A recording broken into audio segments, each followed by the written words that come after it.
also President Trump yesterday saying a deal to release the remaining hostages. We had some very good meetings. The countries of the world, a lot of the countries surrounding Israel, frankly, Muslim, Arab, and many others have had great meetings with Hamas, and it looks like it's working. So we'll wait for a little while, see how it all turns out. When will the administration begin firing? I think it'll work very quickly. I think it's going to go very quickly. The meetings seem to be very good. We'll find out. We'll let you know soon. Okay, so that was President Trump yesterday. So this is regarding the deal that remains on the table to release the remaining hostages and the war in Gaza. It could be close or it could not. There are indirect talks in Egypt today after Trump's initial deadline for the hostage release passed last night. The president warning of, quote, massive bloodshed if a deal is not reached soon. General Jack Keane is here for us, and we need you to help sort this out for us. Do you think Hamas will take the deal and release all the hostages at once? Well, I know a couple things. I think they're going to delay the release of the hostages and use all sorts of excuses for doing that. And I think they're going to hold over the release of the hostages. Ahead of that, their position is they don't want to disarm. They're implying they're willing to give up control. But I think if they can keep their weapons, that enables them to maintain some kind of control going down the road in the future. So everybody has reservations here, and certainly the Israelis have the concerns that we just discussed. Hamas doesn't think the Israelis are going to really pull away from Gaza City and go to the border of Israel. And obviously the Arabs have always wanted some definition here of a Palestinian state. There's a pathway to it, but not a definition of one in the deal. And they also wanted some representation from the Palestinian Authority. It's not in the deal.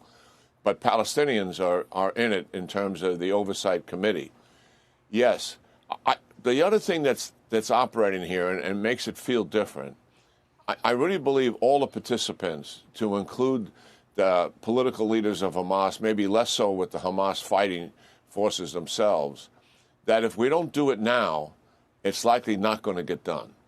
And we're just going to return to the war that's been going on now, for almost 2 years. So that, I think, is a sensing that the Arabs have, the Qataris have that sensing, the political masters of Hamas have that, the fighters themselves possibly not, and certainly I think the Israelis are there as well. And the President of the United States has stitched this thing together. Listen, we got to give him a huge amount of credit. The behind-the-scenes work with him and his team and all the parties here has been really quite extraordinary. They'll get out eventually in terms of the details, the arguing back and forth, the compromises that have been made to get us to this position. And we're as close as we have ever been.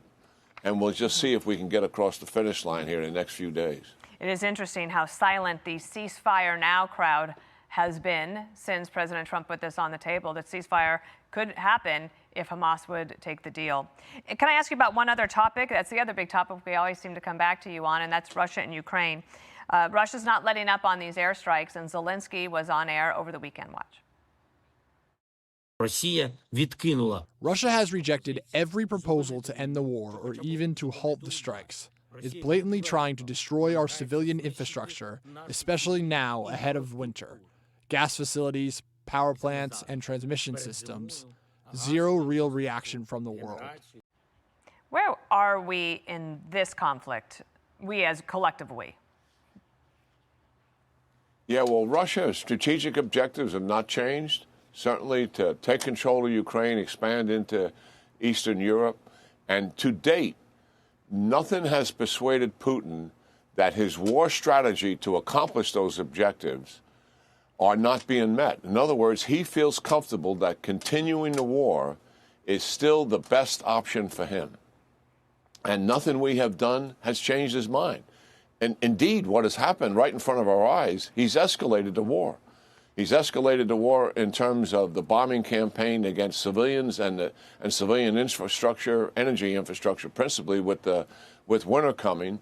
And he's also penetrated into Eastern European countries to certainly undermine the alliance itself, force them to look more at their internal security than helping Ukraine, and just put in doubt the whole circumstance that Russia has imposed on Europe.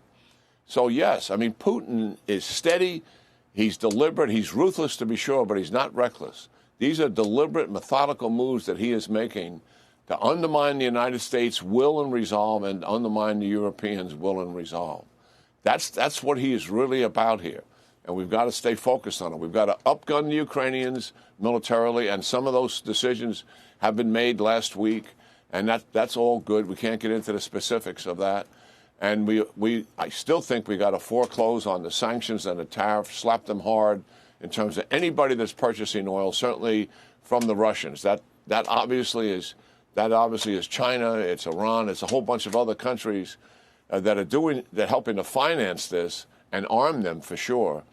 But the reality is we have got to get tougher militarily and also economically to put real pressure on Russia. We don't know if that would get him to the negotiating table either. But this much we do know.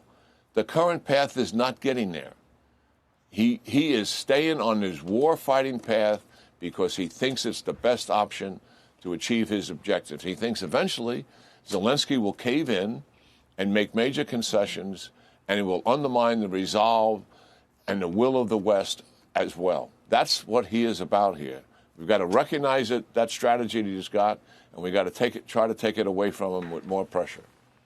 General Jack Keane with the wise words of the morning. Thank you. Hey everyone, I'm Emily Campagno. Catch me and my co-hosts Harris Faulkner and Kaylee McEnany on Outnumbered every weekday at 12 p.m. Eastern, or set your DVR.